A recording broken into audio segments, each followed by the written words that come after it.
सुबह का समय, जंगल का एक सुंदर कोना जहाँ रानो चिड़िया का घर था। आज जंगल में हवा भी उत्सव मना रही थी। हर तरफ एक खास खुशी छाई हुई थी। रानो चिड़िया, हरियाली तोती और बबली कबूतरी सभी सुबह सुबह उठकर अपने अपने घरों की सफाई कर चुकी थीं। रानो चिड़िया अपनी पूजा की थाली सजा रही थी। हे करवा माता, आज का दिन बिना किसी परेशानी के गुजर जाए। मेरे साथ साथ जंगल की सभी बहनों का व्रत सफल हो। तभी वहाँ कालू कौआ आता है, जिसके मुंह में एक बड़ा सा फल था। वह रानो को काम करते देखता है। अरे रानो, आज सुबह सुबह इतनी मेहनत, आज तो तुम सब भूखी रहोगी। कालू भैया, आज करवा चौथ है। ये सिर्फ भूख का नहीं, प्यार और विश्वास का व्रत है। प्यार? अरे प्यार तो पेट भरकर भी किया जा सकता है। मैं तो चला पेट भरने।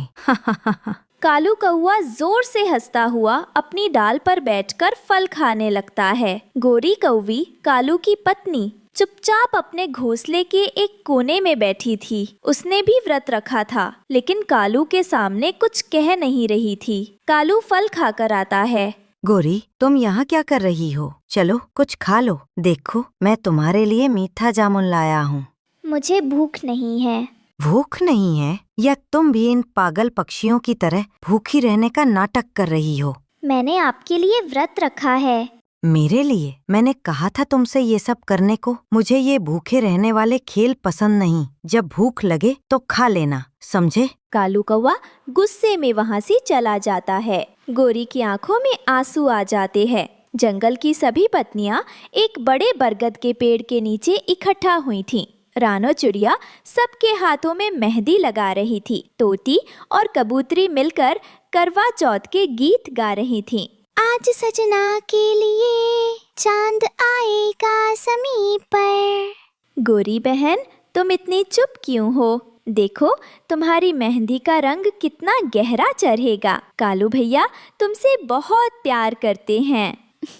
हाँ रानो, वो करते हैं, बस जताते नहीं। सभी सहेलियां एक दूसरे को अपनी शादी की कहानियां सुना रही थी। कालू कौवा दूर एक डाल पर बैठा ये सब देख रहा था। दिन ढल रहा था।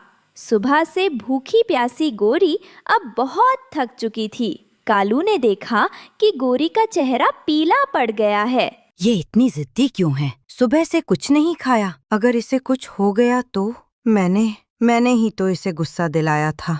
कालू का दिल पहली बार अपनी पत्नी के लिए पिघला। वो चुपके से एक मीठा फल लेकर गोरी के पास गया। गोरी, ये खा लो, किसी को पता नहीं चलेगा। मैं नहीं देख सकता तुम्हें ऐसे। अगर मैं ये व्रत आपके लिए ही तोड़ दूं, तो इसका क्या मतलब रह जाएगा? आप चिंता ना करें, बस चांद निकल आए फिर मैं ठीक हो जाऊंगी। गोरी का ये जवाब कालू के दिल में तीर की तरह लगा। उसे एहसास हुआ कि गोरी का प्यार कितना सच्चा और गहरा है। सूरज डूब चुका था। जंगल की सभी पत्नियां अपनी अपनी पूजा की थालियां लेकर पहाड़ी पर इकट्ठा हो गईं, जहां से चांद सबसे साफ दिखता था। उनके चेहरों पर इंतजार की चमक थी। सभी के चेहरों पर चिंता की लकीरें उभर आईं। सस्पेंस का माहौल बन गया। 1 घंटा बीत गया, फिर 2 घंटे। बादल हटने का नाम ही नहीं ले रहे थे। हवा और ठंडी हो गई थी। सभी पत्नियां अब बहुत थक चुकी थीं। उनके पतियों के चेहरे पर भी परेशानी साफ दिख रही थी। हाँ, अब क्या करें? मुझे तो चक्कर आ रहे हैं। हिम्मत रखो बहन, करवा माता हमारी परीक्षा ले रही हैं। कालू कौवा भी वहाँ मौजूद था। वह अपनी पत्नी गोरी को देख रहा था, जो अब बहुत कमजोर हो चुकी थी। आधी रात होने को आई थी। बादल और भी घने हो गए थे। अब चांद के निकलने की कोई उम्मीद नहीं बची थी। कुछ छोटी चिड़ियां रोने लगी थीं। अब चांद नहीं निकलेगा, हमारा व्रत अधूरा रह जाएगा। नहीं, ऐसा मत कहो, विश्वास रखो। लेकिन रानो की आवाज में भी अब पहले जैसी मजबूती नहीं थी। गोरी कौवी की आंखें बंद हो रही थी। वह लगभग बेहोश होने वाली थी। यह देखकर कालू से अब और बर्दाश्त नहीं हुआ। कालू अपनी जगह से उठा। बस, बहुत हुआ इंतजार। सभी पक्षी उसे हैरानी से देखने लगे। कालू सीधे जंगल के सभी पतियों के पास गया, तोता, कबूतर और बाकी सब। क्या हम सब ऐसे ही अपनी पत्नियों को कमजोर होते हुए देखते रहेंगे? पर हम कर भी क्या सकते हैं कालू, हम बादलों को तो हटा नहीं सकते। सही कहा, हम बादलों को हटा नहीं सकते, लेकिन हम बादलों के पार तो जा सकते हैं। बादलों के पार? तुम्हारा मतलब क्या है? मेरा मतलब है, अगर चांद हम तक नहीं आ सकता तो हम चांद तक जाएंगे। कालू की आंखों में एक पागलपन जैसा जुनून था, लेकिन वो जुनून प्यार से भरा था। शुरू में किसी को भी कालू की बात समझ नहीं आई, लेकिन जब कालू ने अपना पूरा प्लान समझाया तो सभी की आंखों में एक नई चमक आ गई। हम सब जितने भी पति हैं एक साथ उड़ान भरेंगे। हम इन बादलों को चीरकर ऊपर जाएंगे और वहाँ जहाँ चांद चमक रहा है, हम अपनी पत्नियों के लिए कुछ ऐसा करेंगे कि उन्हें नीचे से ही चांद दिख जाए। ये खतरनाक हो सकता है कालू, बादलों के बीच तूफान भी हो सकता है। जो प्यार के लिए खतरा न उठा सके वो प्यार ही क्या तुम सब मेरे साथ हो? कालू के इस बदले हुए रूप और उसकी हिम्मत को देखकर सभी पति जोश से भर गए। हम तुम्हारे साथ हैं। तालू के नेतृत्व में सभी पतियों ने एक साथ उड़ान भरी। नीचे उनकी पत्नियां हैरानी से उन्हें देख रही थी। वे घने काले बादलों के अंधेरे में घुस गए। ये एक मुश्किल और खतरनाक सफर था। कई पक्षी थककर हार मानने लगे, लेकिन कालू सबसे आगे उड़ रहा था और चिल्ला रहा था, हिम्मत मत हारना। सोचो, नीचे तुम्हारी पत्नियां तुम्हारा इंतजार कर रही हैं। बस थोड़ा और फिर एक जादुई पल आया। वे सब बादलों की मोटी परत को चीरकर ऊपर निकल आए। सभी पति उस खूबसूरत चांद को देखकर हैरान रह गए। दोस्तों, अब जल्दी करो, हमें अपना काम पूरा करना है। कालू के प्लान के अनुसार कुछ पक्षी जंगल से अपनी चोंच में सैकड़ों चमकते हुए जुगनू पकड़कर लाए थे। उन सब ने मिलकर बादलों की सफेद चादर के ठीक ऊपर उन जुगनुओं से एक बहुत बड़ा चांद का आकार बनाना शुरू किया। जुगनुओं की टिमटिमाती रोशनी मिलकर एक अद्भुत दृश्य बना रही थी। नीचे जंगल में सभी पत्नियां निराश होकर बैठी थीं। तभी रानो चिड़िया ने चिल्लाया, देखो, ऊपर देखो। सबने ऊपर देखा। सभी पत्नियों की आंखों में खुशी के आंसू आ गए। उन्होंने उस प्यार के चांद को देखकर अपना व्रत तोड़ा। जब सभी पति नीचे लौटे, गोरी, मुझे माफ कर दो, मैं आज समझा कि प्यार क्या होता है। आपने आज मेरे लिए जो किया वो किसी भी व्रत से बढ़कर है। मेरा व्रत आज सफल हो गया। उस रात जंगल ने सीखा कि करवा चौथ सिर्फ चांद देखने का त्योहार नहीं है, बल्कि एक दूसरे के लिए चांद बन जाने का त्योहार है। सुबह का समय था। रानो चिड़िया जंगल के रास्तों में घूम रही थी। वह अमीर पक्षियों के घर जाकर भिक्षा मांगती थी। अरे भगवान, मैं रोज काम करती हूँ, भूखी रहती हूँ। ऐसा लगता है जैसे किस्मत ने मुझसे हमेशा मजाक किया है। कोई मदद नहीं, कोई साथ नहीं। अम्मा, हमें कुछ मिलेगा ना? मैं बहुत भूखा हूँ। हाँ बेटा, कुछ ना कुछ मिलेगा। भगवान हमारी मदद जरूर करेगा। रानो जंगल के मुख्य मार्ग पर बनी एक छोटी सी बस स्टैंड जैसी जगह पर पहुंची। वहाँ कई अमीर पक्षी अपने घरों से निकलकर जा रहे थे। वह एक एक करके कटोरा लिए भिक्षा मांगने लगी। कहाँ है ये दुनिया भगवान? क्या हम तभी सही में खुश रह पाएंगे? क्यों मुझे हमेशा कठिनाइयाँ ही मिलती हैं? तभी एक धनी कबूतर धीरे धीरे रानो की ओर आया। अरे रानो चिड़िया, मैं तुम्हारी मदद कर सकता हूँ। ये लो थोड़ी सी दाना पानी। धन्यवाद, तुम्हारा बहुत बहुत शुक्रिया। भगवान ने सच में मेरी मदद के लिए कोई भेजा। अगली सुबह दो चमकदार और स्टाइलिश पंछी दिखे। ये थे कालू कौवा और गोरी कौवी। देखो गोरी, ये जंगल के भोले भाले पक्षी हमारी अकल और चालाकी को नहीं समझ पाएंगे। शहर की स्टाइल और हमारी प्लानिंग से हम सबका मालिक बन जाएंगे। हाँ कालू, मैं तो शहर से आकर यहाँ की भोली भाली चिड़ियों को आसानी से अपना निशाना बनाऊंगी। चलो गोरी, पहले यहाँ रहने का ठिकाना ढूंढते हैं। वे जंगल की दलियों में उड़े तो उन्हें एक पुराना टूटा फूटा पेड़ दिखा। उसकी जड़ के पास एक बड़ा सा खोखला घर जैसा छेद था। आहा, यही तो ठीक रहेगा। ये पेड़ का खोखल बिल्कुल छिपने के लिए अच्छा है, कोई आसानी से अंदर नहीं देखेगा। ठीक है कालू, तुम अंदर जाओ और मैं बाहर देखती हूँ कि आसपास कौन है। एक दिन रानो चिड़िया जंगल के एक पुराने पेड़ के पास बैठी थी। तभी एक जुगनू धीरे से रानो के पास आया। चिड़िया, तुम्हें बाबा ने बुलाया है। कौन बाबा? मैं किसी बाबा जी को नहीं जानती। लेकिन वो जानते हैं, मैं रास्ता जानता हूँ। अगर तुम चाहो तो तुम्हें बाबा के पास ले जा सकता हूँ। जुगनू धीरे धीरे उड़ते हुए रानो को उस पुराने उल्लू के घर तक ले गया। धन्यवाद जुगनू भाई, बिना तुम्हारे मैं कभी बाबा के पास नहीं पहुँच पाती। कोई बात नहीं, मुझे भी अच्छे लोगों की मदद करना अच्छा लगता है। अब घर के अंदर तुम्हें अकेले जाना होगा। मम्मी, ये घर तो डरावना लग रहा है। डर मत बेटा, शायद बाबा हमारी मदद करेंगे। अरे बच्ची, तुम आ ही गई। ये बीज तुम्हारा इंतजार कर रहे थे। बाबा, मैं ये बीज संभाल कर अपने खेत में उगाऊंगी।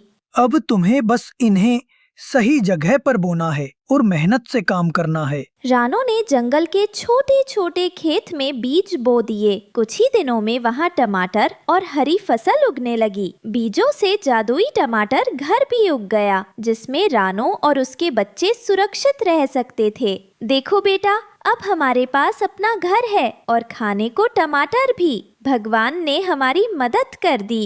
अम्मा, हम अब कभी भूखे नहीं रहेंगे। लेकिन जंगल के कुछ लालची कौवे, गोरी और कालू ये देखकर जल गए। उन्होंने रानो के जादुई खेत और घर को छीनने की योजना बनाई। अरे गोरी, देखो ये गरीब चिड़िया अब खुश है।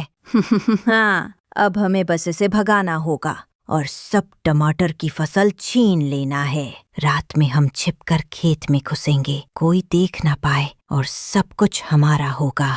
रानो पेड़ के पीछे छिपकर उनकी बातें सुन रही थी और जल्दी अपने घर पहुंचती हैं। बेटा, ये कौवे लालची हैं, वे हमारा खेत छीनना चाहते हैं। हमें उन्हें फंसाने की योजना बनानी होगी। अम्मा, हम क्या कर सकते हैं? रात का समय था। कालू और गोरी कौवे चुपचाप रानो के जादुई खेत के पास आए। उन्हें लगा कि रानो सो रही है और अब वो आसानी से उसके टमाटर को ले जा सकते हैं। अब धीरे धीरे घुसो, कोई देख ना पाए। टमाटर और बीज सब हमारे होंगे। हा हा हा, देखो ये गरीब चिड़िया सो रही है। हमारी चाल बिल्कुल सफल होगी। कालू और गोरी खेत में घुसते ही उलझ गए। रानो ने पहले ही खेत में छोटे छोटे जाल और रस्सियां बिछा रखी थीं। गोरी, मेरी टांग फंस गई, बाहर निकालो मुझे। फिर कालू कौवा और गोरी कोवी किसी तरह खुद को जाल से निकालकर वहां से भाग जाते हैं और रानो चिड़िया अपने बेटे के साथ पेड़ के पीछे बैठी थी। बेटा, ये कौवे फिर आएंगे, हम अकेले हैं, हमें मदद चाहिए। अम्मा, तो क्या हम जुगनू को बुलाएं? रानो ने ठीक यही सोचा। वो जुगनू के पास पहुंची और अपनी समस्या बताई। जुगनू भाई, कौवे मेरे खेत और घर पर लगातार हमला कर रहे हैं। मुझे मदद चाहिए, क्या तुम मेरी मदद करोगे? बिल्कुल रानो, मैं तुम्हारी मदद करूंगा, लेकिन हमें बाबा के पास जाकर उनसे मदद मांगनी चाहिए। रानो और जुगनू जंगल के पुराने हिस्से में पहुँचे, जहाँ बाबा उल्लू रहते थे। बाबा, मैं मदद मांगने आई हूँ। ये कौवे मेरे खेत और घर को छीनना चाहते हैं, कृपया मेरी मदद करें। रानो, मैं तुम्हारी मदद करूंगा। बाबा, मैं रानो के साथ जाऊंगा और उसकी रक्षा करूंगा। ठीक है जुगनू। बाबा उल्लू ने रानो और जुगनू को कुछ जादुई सामान और रणनीति दी। उन्होंने बताया कि कैसे कौवों को फंसाया जा सकता है और खेत की रक्षा की जा सकती है। रानो, ध्यान रखो, रात को जब कौवे आएंगे तुमको जाल और हमारे जादुई संकेतों का इस्तेमाल करना होगा। जुगनू तुम्हारे साथ रहेगा। हाँ बाबा, हम पूरी तैयारी करेंगे। चलो रानो, अब कौवों की खैर नहीं।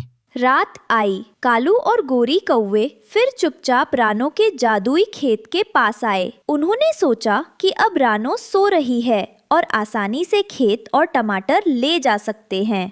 अब ध्यान से गोरी, धीरे धीरे घुसो, कोई देख न पाए। रानो ने खेत के पास कुछ टमाटर गिरा रखे थे। कौवे उन्हें एक एक करके उठा रहे थे।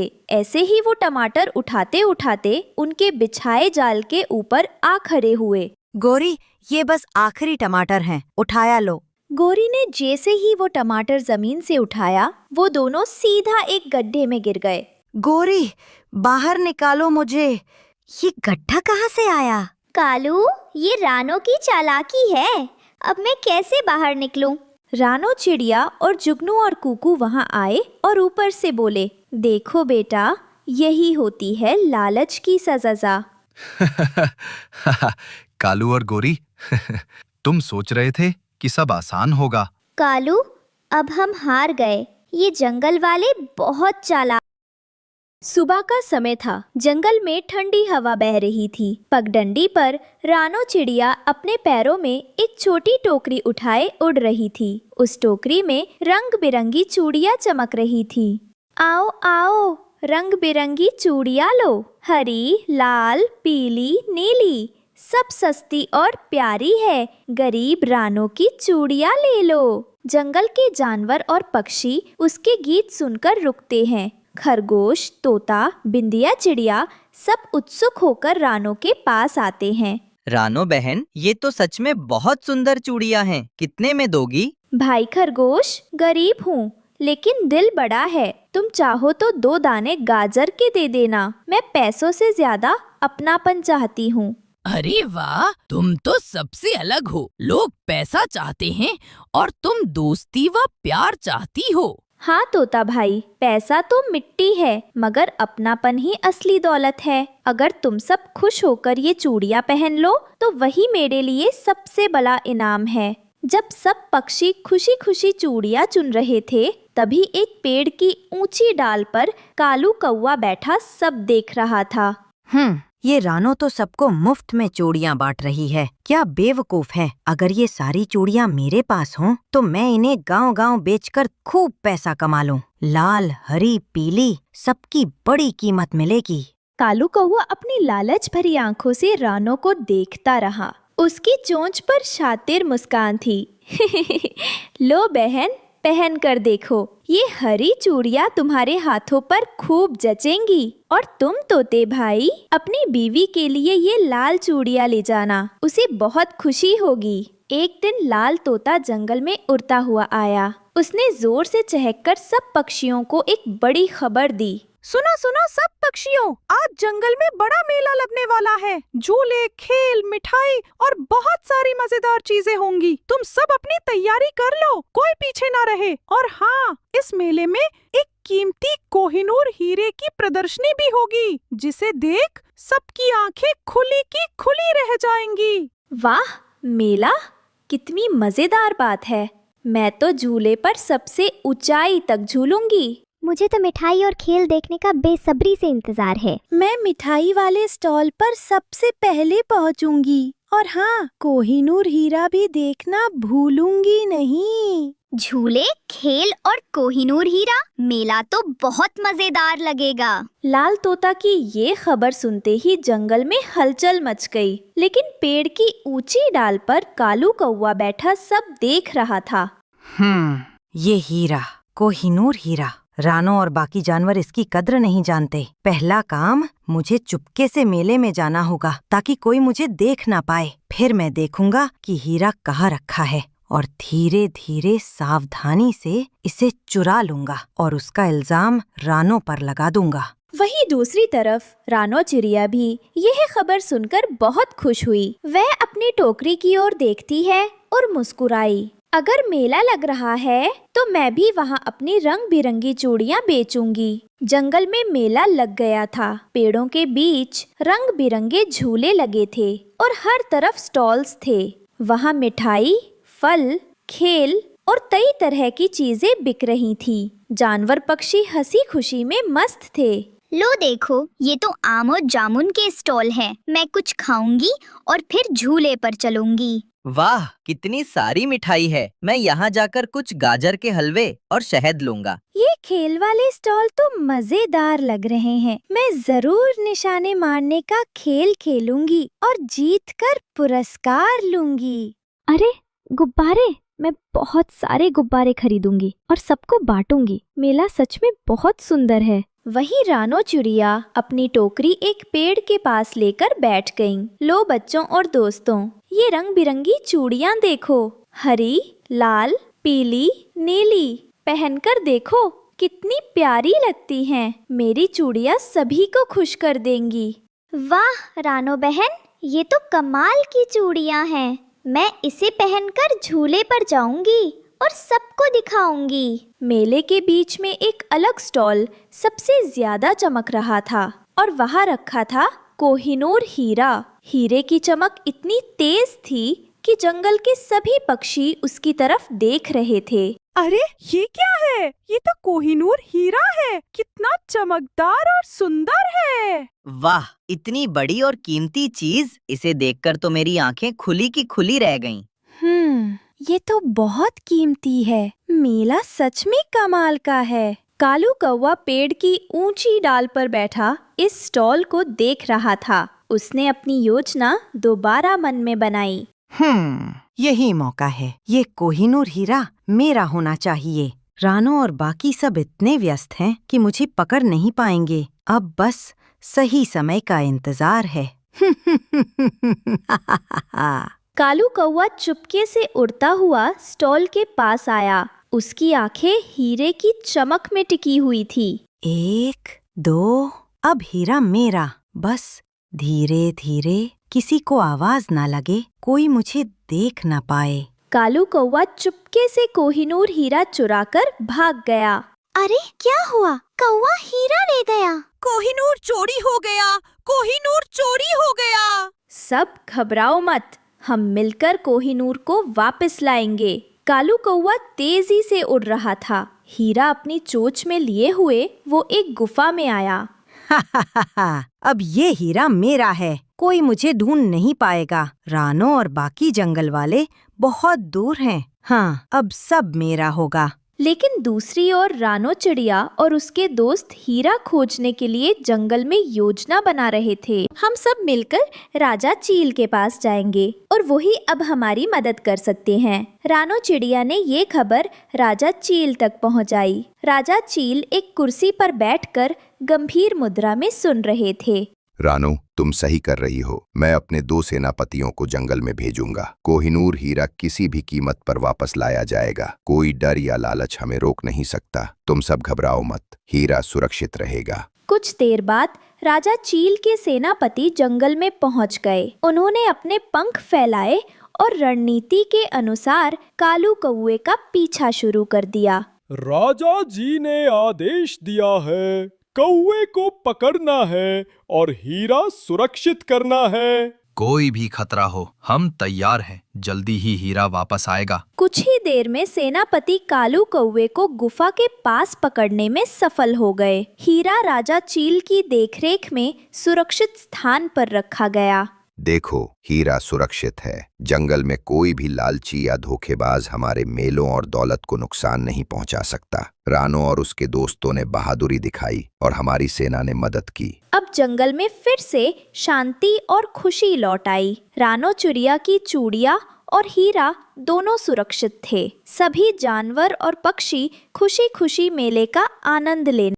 एक घने जंगल में 3 दिनों से लगातार बारिश हो रही थी। उसी जंगल के एक नीम के पेड़ के टूटे फूटे घोंसले में रानो चिड़िया का बसेरा था। वो अपने उस टूटे हुए घोंसले में डरी सहमी परेशान बैठी हुई थी। हे भगवान, ये बारिश कब रुकेगी? मेरे पास तो बस रहने के लिए यही एक टूटा फूटा घोंसला है। अगर ये भी टूट गया तो मैं तो बेघर हो जाऊंगी और ऐसी तूफानी बारिश में कोई भी पक्षी मुझे आसरा नहीं देगा। ऊपर वाले जल्द से जल्द इस बारिश को रोक दे। मुझ पर रहम कर, मुझे बेघर होने से बचा ले।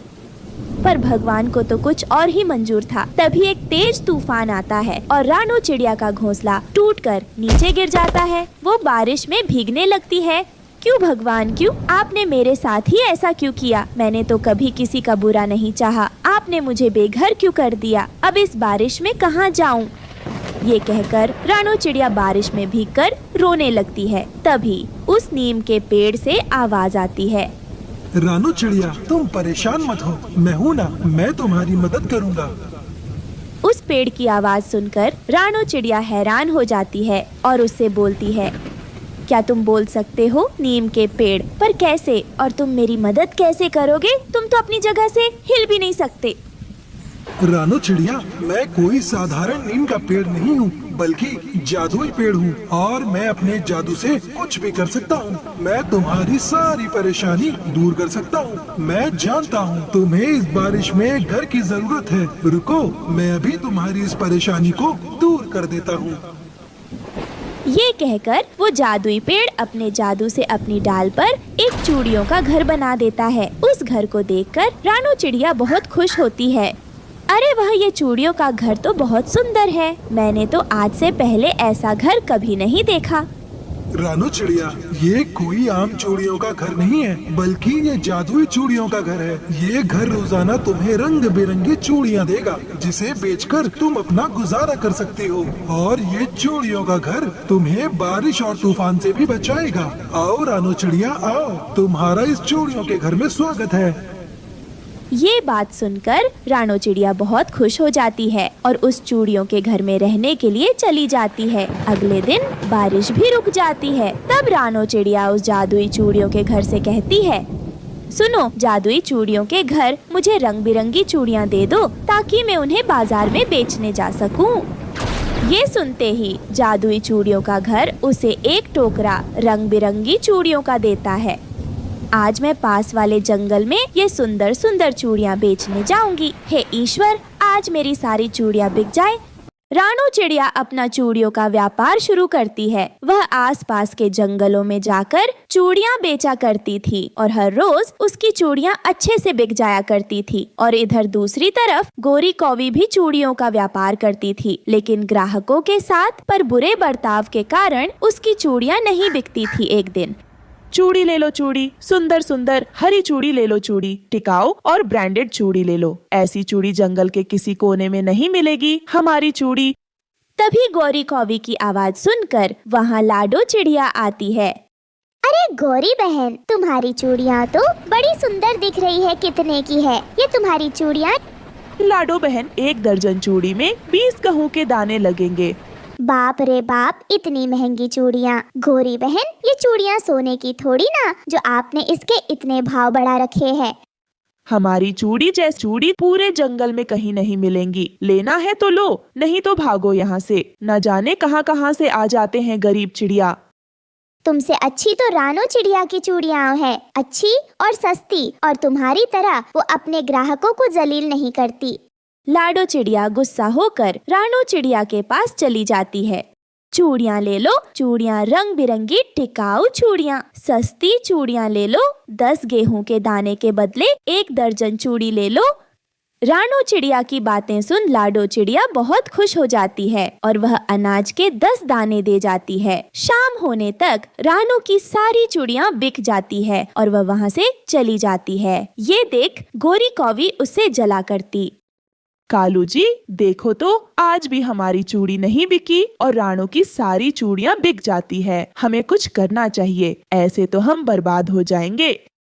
हाँ गौरी कौवी, तुम बिल्कुल सही कह रही हो। इस रानो चिड़िया का इलाज है मेरे पास। बस तुम आज रात का इंतजार करो, हम दोनों इसके घर जाकर इसकी सारी चूड़ियाँ चुरा लेंगे और अच्छे दाम में बेचेंगे। इससे हमें मुनाफा ही मुनाफा होगा। हाँ हाँ हाँ। फिर रात होते ही कालू कौवा और गोरी रानो चिड़िया के घर में से सारी चूड़ियाँ चोरी करके ले जाते हैं। अगली सुबह, अरे मेरी सारी चूड़ियाँ कहाँ गई? हे भगवान, ये क्या हो गया? मेरी सारी चूड़ियाँ कौन ले गया? अब मैं आज क्या बेचूंगी? इधर कालू कौवा और गोरी कौवी रानो चिड़िया की चूड़ियाँ चोरी करके बाजार में बेचने आ जाते हैं, पर इस बार भी उनके स्वभाव और बुरे बर्ताव के कारण उनकी चूड़ियाँ नहीं बिकती। कोई भी पक्षी उनसे चूड़ियाँ नहीं खरीदता और सब गोरी को 2-4 बात सुनाकर वहाँ से चले जाते। गोरी गुस्से में अपने पति कालू से कहती है, कालू जी, इस बार तो हम रानो चिड़िया की चूड़ी बेचने लाए थे, फिर भी हमारी चूड़ी नहीं बिकी। जरूर रानो चिड़िया कुछ न कुछ टोटका करती होगी, तभी उसकी सारी चूड़ियाँ बिक जाती है। ये कहकर वो दोनों पति पत्नी अपने घोंसले की ओर चले जाते हैं और जाते ही देखते हैं कि उनके घोंसले पर आग लग गई होती है और पूरा घोंसला आग की लपटों में जल रहा होता है। ये देखकर कालू और गौरी के पैरों तले जमीन खिसक जाती है। है ऊपर वाले, ये क्या हो गया? हमारा ये घर कैसे जल गया? आग कैसे लग गई हमारे घोंसले में? अब हम कहाँ रहेंगे? और वैसे भी बारिश के मौसम का कोई भरोसा नहीं, कब चाहे बरस जाए। हम तो बेघर हो गए। तभी रानो चिड़िया वहाँ पर आ जाती है।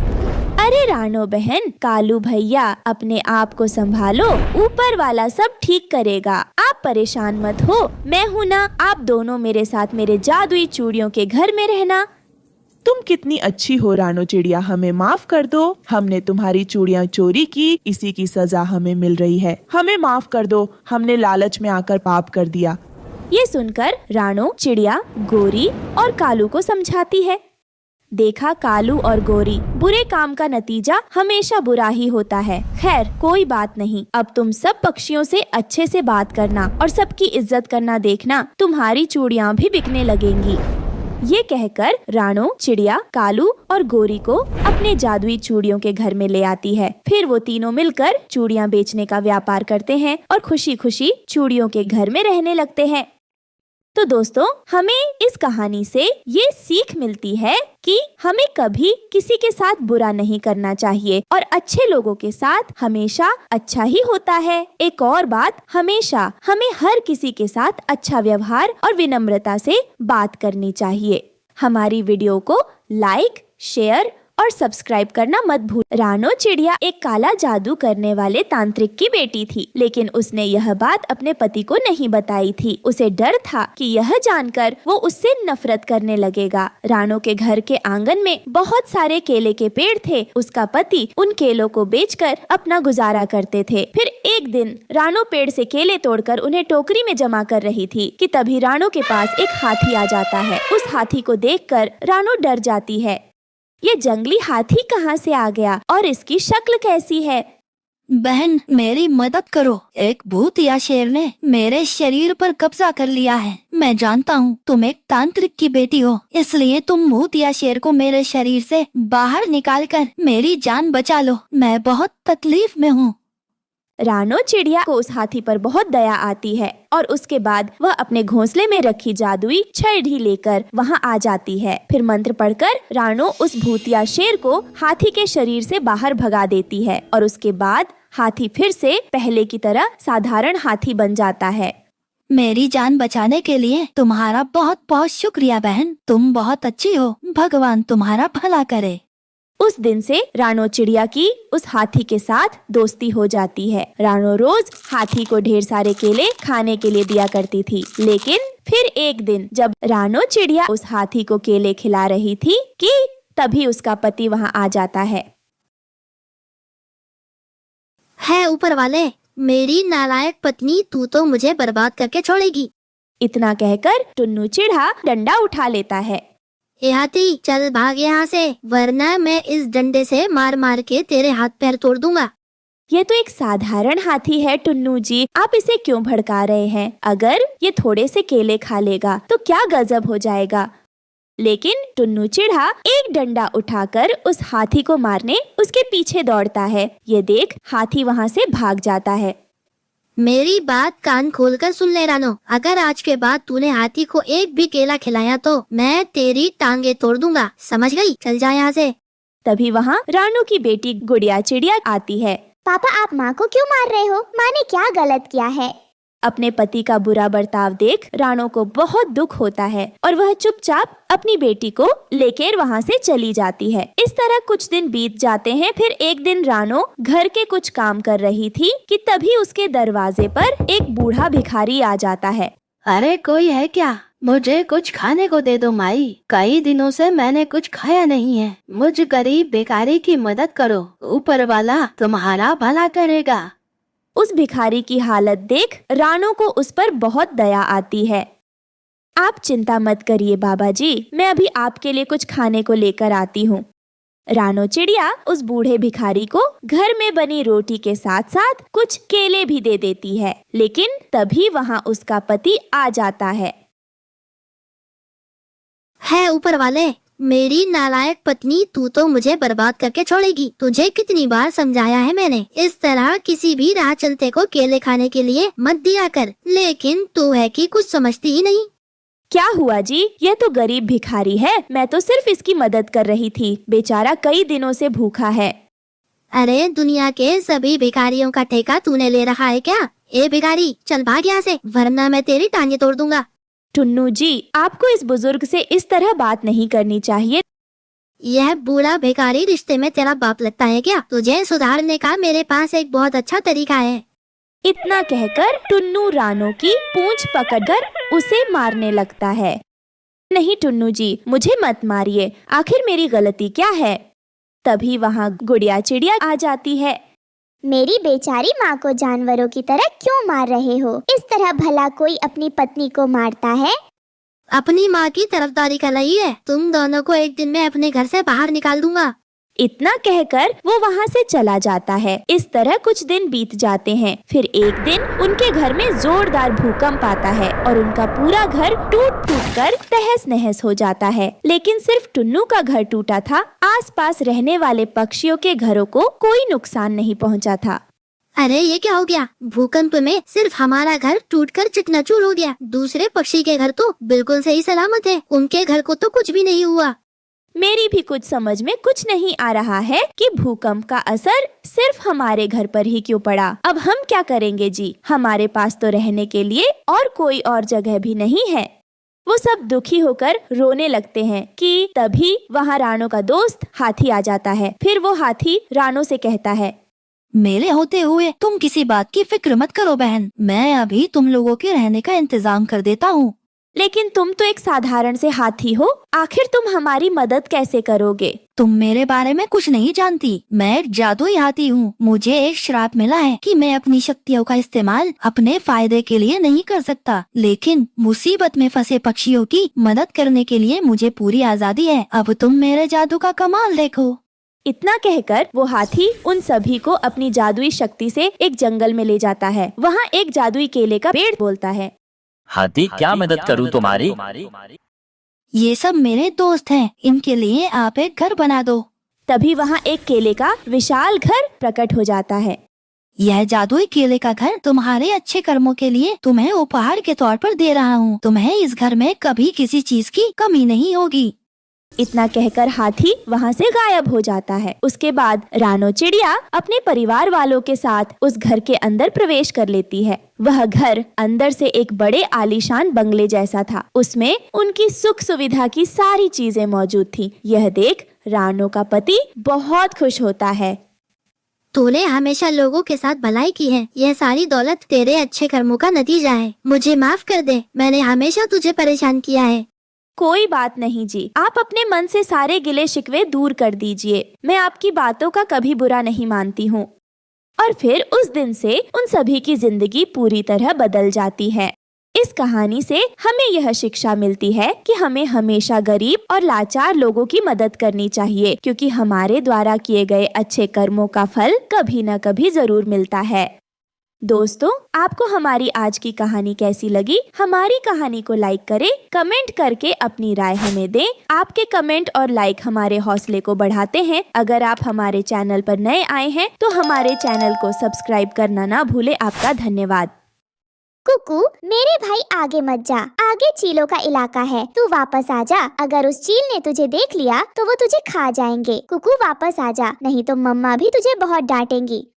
नहीं दीदी, आज मैं वापस नहीं आऊंगा, क्योंकि जग्गू से मैंने शर्त लगाई है कि जो भी जीतेगा उसे एक सेब मिलेगा, इसलिए आज मैं वापस नहीं आऊंगा।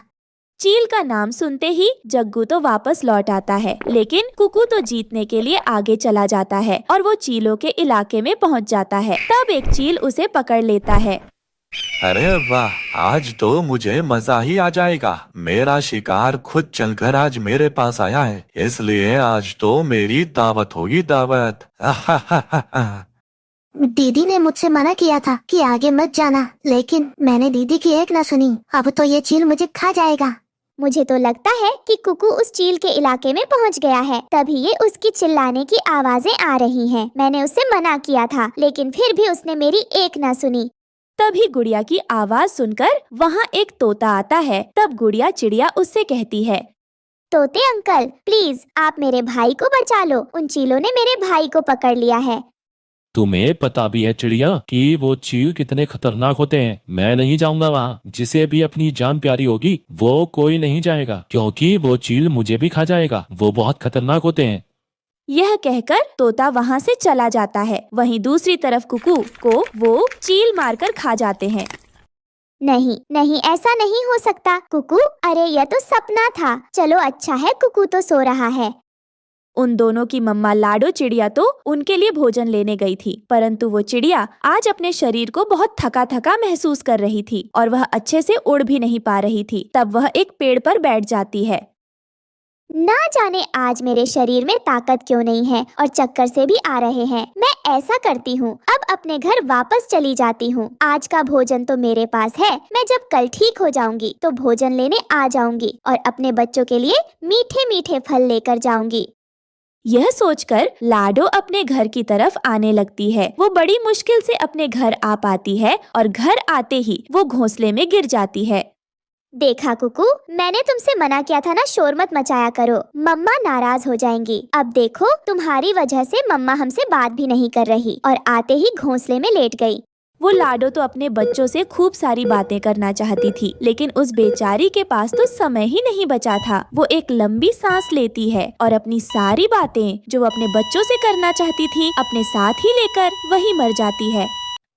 मम्मा मम्मा उठो और हमसे बातें करो। मम्मा अगर आप मुझसे नाराज हैं तो मुझे माफ कर दो, मैं फिर कभी शोर नहीं करूँगा। पर मम्मा उठो और हमसे बातें करो। कुकू, ऐसा भी तो हो सकता है कि मम्मा हमसे किसी और बात पर नाराज हो गई हो, जो हमसे बात भी नहीं कर रही और आते ही लेट गई। नहीं दीदी, ऐसा भी तो हो सकता है कि मम्मा हमसे नाराज नहीं हो, उन्हें नींद ज्यादा आई होगी इसलिए वो आते सो गई हैं। वह हमसे सुबह बात करेंगी। वो दोनों छोटे बच्चे ऐसे अपनी बुद्धि के अनुसार बात कर रहे थे। वो दोनों कहाँ जानते थे कि उनकी मम्मा तो अब इस दुनिया में नहीं रही। उनकी मम्मा तो उन्हें छोड़कर जा चुकी है और वो दोनों अनाथ हो गए हैं। दीदी चलो हम भी अपनी मम्मा के साथ ही सो जाते हैं। जब सुबह मम्मा उठेंगी तो हम भी उठकर मम्मा को बताएंगे कि जब वो भोजन लेकर आई तो हमसे बात भी नहीं की और वह कैसे आते ही सो गई। कुकू, आज मम्मा के साथ सोने की बारी मेरी है। मुझे पता है, लेकिन आज हम दोनों मम्मा के साथ एक ही घोंसले में सो जाते हैं। यह कहकर कुकू और गुड़िया दोनों अपनी मम्मा के साथ सो जाते हैं। दूसरे दिन जब वो दोनों सोए हुए थे तो उनके दरवाजे पर कोई दस्तक देता है।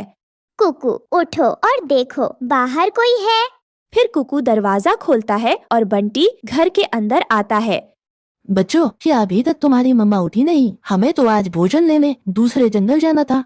वो कबूतर अंकल मम्मा तो घर आते ही सो गई थी और उन्होंने हमसे बात भी नहीं की थी और अभी तक सो रही हैं। लगता है कि मम्मा हमसे नाराज है, इसीलिए हमसे बात नहीं कर रही। यह सुनकर कबूतर लाडो के पास आकर देखता है। वो उसे देखते ही समझ जाता है कि लाडो तो मर चुकी है, इसीलिए वो बच्चों से बात नहीं कर रही है। ये क्या हुआ कबूतर अंकल, आप रो क्यों रहे हैं? वो कबूतर बेचारा उन छोटे बच्चों को कैसे बताता कि उनकी मम्मा तो मर चुकी है और अब वो वापस लौटकर कभी नहीं आएगी। तभी कालू भी वहाँ आ जाता है। बंटी भाई, क्या हुआ? तुम यहाँ बैठे क्यों रो रहे हो? कालू, लाडो मर गई है और उसके छोटे छोटे बच्चे उसे पुकार रहे हैं। अब वो बेचारे अनाथ हो गए। अब ये बच्चे तो अपनी मम्मा के बिना एक दिन भी नहीं गुजार सकते, इसलिए अब हमको इनका कुछ करना होगा। वैसे कबूतर भाई, यह बच्चे तो एक चिड़िया के बच्चे हैं, तो इन्हें पाल भी एक चिड़िया ही सकती है। वैसे मुझे एक चिड़िया के घर के बारे में पता है, उसका नाम रानो है। वो नदी के उस पार रहती है, तो क्यों ना हम इन दोनों बच्चों को वहीं छोड़ाएं? नहीं अंकल, हम घर से बाहर नहीं जाएंगे क्योंकि हमें मम्मा ने घर से बाहर जाने के लिए मना किया है। अगर हम बाहर गए तो मम्मा हमें उठकर बहुत डांटेंगी। बेटा, आपकी मम्मा आप दोनों से बहुत गुस्सा हो गई हैं। अगर आप उनसे थोड़े दिन के लिए दूर चले जाओगे तो उनका गुस्सा शांत हो जाएगा और वो फिर आपसे बात करने लगेंगी। यह बात सुनकर तो वो दोनों बच्चे रोने लग जाते हैं और रोते हुए कहते हैं, मम्मा मैंने इतनी भी बड़ी गलती नहीं की थी, बस मैं तो खेलकर शोर मचा रहा था। लेकिन मुझे क्या पता था कि आप मुझसे इतना नाराज हो जाओगी कि हमें आपसे कुछ दिन दूर जाना पड़ेगा। मम्मा अगर आप ऐसे ही मानेंगी तो कालू अंकल आप हमें यहाँ से ले जाओ। फिर उसके बाद बंटी कबूतर और कालू कौवा उन दोनों बच्चों को वहाँ से ले जाते हैं। वो दोनों उन बच्चों को लेकर नदी के उस पार जाते हैं। फिर वो सब एक पेड़ पर बैठ जाते हैं। तब कालू कहता है, वो देखो बंटी भैया, वो सामने रानो चिड़िया का घर है। कालू, अगर वो रानो चिड़िया इन दोनों छोटे अजनबी बच्चों को जब अपने घर में देखेगी तो क्या वो इन्हें अपने पास रखेगी? बंटी भैया, अगर इन्हें कोई पाल सकता है तो वो रानो चिड़िया ही पाल सकती है, क्योंकि यह एक चिड़िया के बच्चे हैं। अगर हम इन्हें अपने पास रखेंगे तो ये बच्चे मर भी सकते हैं। यह कहकर कालू और बंटी उन दोनों बच्चों को रानो चिड़िया के घर में रखकर वहाँ से भाग जाते हैं। कुक्कू, वैसे मम्मा हमसे इतना समय तक तो कभी नाराज नहीं हुई, फिर आज क्यों हो गई है? दीदी, वो अंकल तो बता रहे थे कि अगर हम कुछ दिन अपनी मम्मा से दूर रहेंगे तो मम्मा का गुस्सा शांत हो जाएगा और वो हमसे फिर से बात करने लगेंगी। फिर वो दोनों बच्चे ऐसे बातें कर रहे थे कि तभी रानो चिड़िया अपनी बेटी के साथ वहाँ आ जाती है और गुड़िया और कुकू को वहाँ देखकर बहुत हैरान होती है। अरे कौन हो बच्चों, तुम दोनों मेरे घर में क्या कर रहे हो? तुम्हें पता नहीं ऐसे किसी के घर में घुसना कितनी गलत बात है। तुम्हारी मम्मा ने तुम दोनों को तमीज नहीं सिखाई। वो आंटी, आप इतना गुस्सा मत कीजिए, हम लाडो चिड़िया के बच्चे हैं। हमारी मम्मा कल से हमसे नाराज हो गई है और वो हमसे बात नहीं कर रही। जब वो भोजन लेकर घर आई तभी वो सो गई, तब से अभी तक हमसे नहीं बोली आंटी। और हाँ आंटी, वो कालू अंकल और बंटी अंकल बता रहे थे कि कुछ दिन अगर हम अपनी मम्मा से दूर रहेंगे तो मम्मा का गुस्सा शांत हो जाएगा और वो हमसे बात करने लगेंगी। यह सुनते ही रानो चिड़िया तो सब जान जाती है कि उनकी मम्मा तो मर चुकी है और वो कौवा और कबूतर उन्हें यहाँ क्यों छोड़कर गए हैं। तब वो उन बच्चों से कहती है, बच्चों आप दोनों परेशान मत हो, जब तक तुम्हारी मम्मा तुमसे बात नहीं करती तब तक तुम मेरे साथ रहो। आज से तुम दोनों भी मेरी बेटी के जैसे हो और मैं वादा करती हूँ तुम दोनों से कि तुम्हें कभी माँ की कमी महसूस नहीं होने दूंगी। फिर उसके बाद रानो चिड़िया उन्हें भोजन खाने के लिए देती है और उन दोनों बच्चों को अपनी बेटी की तरह ही प्यार करती है। इस तरह वो दोनों बच्चे रानो चिड़िया के साथ खुशी खुशी रहने लगते हैं। दोस्तों, आपको हमारी आज की कहानी कैसी लगी? हमारी कहानी को लाइक करें, कमेंट करके अपनी राय हमें दें। आपके कमेंट और लाइक हमारे हौसले को बढ़ाते हैं। अगर आप हमारे चैनल पर नए आए हैं तो हमारे चैनल को सब्सक्राइब करना ना भूलें। आपका धन्यवाद। रामपुर के जंगल में टुन्नू नाम का एक पक्षी अपनी पत्नी रानो चिड़िया के साथ रहता था। वो बहुत ही गरीब था और जंगल से लकड़ी काट कर लाता था और उसी को बेचकर अपना गुजारा करता था। उनकी एक बेटी भी थी। एक दिन रानो, अरे ओ रानो, मैं जंगल जा रहा हूँ लकड़ियाँ लाने। तुम खाना खा लेना और गुड़िया का ख्याल रखना। आप भी अपना ध्यान रखना। जंगल में शिकारी पक्षी बहुत आए हुए हैं। टुन्नू जंगल में जाकर लकड़ियाँ काटने लगता है। तभी वो देखता है, ये क्या है? ये तो एक छोटा सा बछड़ा है और गड्ढे में गिर गया है और उसकी माँ ये गाय आसपास घूम रही है। अगर मैं उसको निकालने में समय लगा लूंगा तो लकड़ियाँ नहीं काट पाऊंगा और गाय को चिल्लाते हुए भी नहीं देख सकता। मुझे मदद करनी ही पड़ेगी। और टुन्नू चिढ़ा जाकर गाय के बछड़े को गड्ढे से निकालता है। उन्हें बचाने में उसका अच्छा खासा समय चला जाता है और वो बस थोड़ी सी ही लकड़ियाँ काटता है। आज तो बहुत थोड़ी ही लकड़ियाँ हैं, कैसे गुजारा होगा? घर पर पहुंचकर आज बहुत थोड़ी ही लकड़ियाँ लाए हैं, क्या हुआ है? कुछ नहीं, गाय का बछड़ा गड्ढे में गिर गया था, उसी को निकालने में समय ज्यादा लग गया। हे ऊपर वाले, तू कब हमें रोजगार में बरकत देगा? हम कब 2 वक्त की रोटी चैन से खा पाएंगे? हमारी बेटी भी भूखी है। तभी गाय की आवाज आती है और दोनों घोंसले से निकलकर बाहर आते हैं। हे ऊपर वाले, हमारे खाने का तो ठिकाना भी नहीं है और तुम ये गाय और इनके बछड़ों को भी घर ले आए। लगता है ये गाय मेरे पीछे पीछे आ गई है। मैंने इसकी मदद की थी इसलिए मेरे साथ आ गई है। मैं इन्हें नहीं लेकर आया। कोई नहीं, जब आई है तो रख लेते हैं। जितना होगा उतना दे देंगे खाने को। इस गरीबी के चलते पहले ही पुरखों की जमीन जायदाद सब जमींदार के पास गिरवी रख दी है। अब यह घर बचा है, इसका भी नहीं पता कब चला जाएगा। कैसे हम इन 3 गाय और उसके बछड़े को पालेंगे? रानो, जो होगा देखा जाएगा। कल की क्यों सोचती हो? ऊपर वाला जो करेगा सही करेगा। सब ऊपर वाले पर छोड़ दो। मैं देखता हूँ कुछ खाने को हो तो खाना खाया जाए। जो थोड़ा बहुत खाने को घर में था दोनों वही खा लेते हैं और कुछ खाना गाय और उसके बछड़े को डाल देते हैं। अगले दिन सुबह जिस गाय का बछड़ा है वो दूध देती होगी। थोड़ा दूध निकाल लो, हमारा भी काम हो जाएगा। थोड़ा दूध बेटी भी पी लेगी। ठीक है, अभी निकाल कर लाता हूँ। टुन्नू देखता है कि दूध काफी पीला है। वो अंदर लाकर रानो को भी दिखाता है। यह देखो रानो, यह दूध कितना पीला है। छोड़ो टुन्नू जी, जो है यही गर्म कर लेती हूँ। फिर रानो चिड़िया दूध गर्म करने लगती है। तभी वो चिल्लाती है, अरे जल्दी आओ यहाँ पर, यह क्या है? अरे ये तो सोना है रानो। यानी कि यह गाय सोने का दूध देती है। हे ऊपर वाले, तूने हमारी सुन ली। अब हमारे दुखों का निवारण हो जाएगा। हाँ सही कह रही हो तुम। अब हमारी गरीबी भी दूर हो जाएगी और हमारी बेटी भी औरों की तरह स्कूल जा पाएगी। हमें चलकर गाय का धन्यवाद करना चाहिए, उसने हमारी मदद की है। और फिर दोनों गाय के पास पहुंच जाते हैं। हे गौ माता, आपके दूध से जो सोना निकला है उससे हमारी बहुत मदद हो गई। आपका बहुत बहुत धन्यवाद। तभी दूसरी गाय गोबर कर देती है। अजी यह देखो, सोने का गोबर। लगता है भगवान हम पर बहुत प्रसन्न हो गया है जो हमें यह गाय दी है। तभी टुन्नू हाथ जोड़कर तीसरी गाय से कहता है, यह गौ माता, आप भी अपना चमत्कार दिखाइए। तभी तीसरी गाय के मुंह से सोने के सिक्के निकलने लगते हैं। सच में ऊपर वाले ने हमें बहुत बड़ी सौगात दी है। गौ माता, मेरा प्रणाम अपने चरणों में स्वीकार करो। आपकी बहुत बहुत कृपा हुई है हम पर, जो आप लोग हमारे घर आए। कुछ दिन में उनकी गरीबी भी दूर हो जाती है। फिर एक दिन, अजी सुनते हो, मेरे मन में ख्याल आया है, अब हम लोगों के पास बहुत पैसे हो गए हैं, क्यों ना हम पुश्तैनी जमीन जायदाद जो हमने जमींदार के पास गिरवी रखी थी उसे वापस ले लेते हैं। तुम ठीक कह रही हो, मैं कल ही जाकर जमींदार से बात करता हूँ। अगले दिन जमींदार के घर। राम राम जमींदार साहब। राम राम। और टुन्नू आज कैसे आना हुआ? सब ठीक है?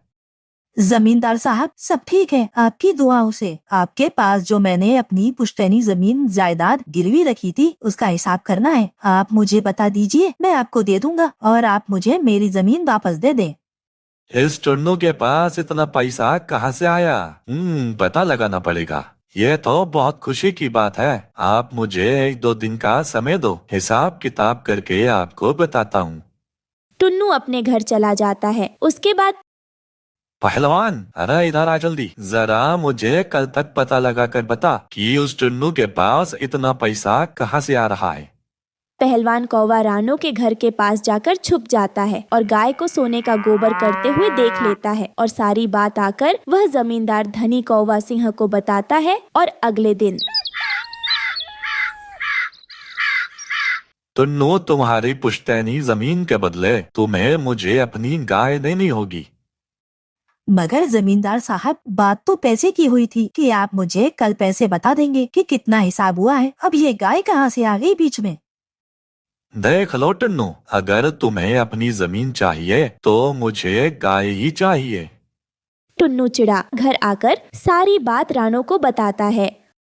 दे दो गाय हमारे पास तो फिर भी 2 गाय रहेंगी। अगर जमीन जायदाद नहीं छुड़वाई तो हमारे पूर्वजों की आत्मा को शांति नहीं मिलेगी। ठीक है, जैसा तुम कहती हो कर लेता हूँ। मन तो नहीं करता, मगर कोई चारा भी तो नहीं है। अब अगले दिन टुन्नू चिड़ा जमींदार कालू को एक गाय दे आता है और अपने सारे कागज जमींदार से ले आता है। अब आएगा मजा। अब मैं इसके गोबर से जो सोना मिलेगा उससे बहुत अमीर हो जाऊंगा। अगले दिन, अरे इसका गोबर कहाँ है? पूरा दिन गाय ने गोबर नहीं किया मालिक। बेवकूफ, तुमने खाना खिलाया था या नहीं? और खिलाओ खाना।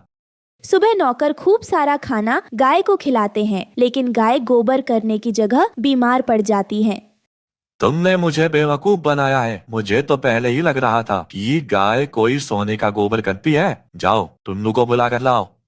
फिर टुन्नू जमींदार के पास आता है।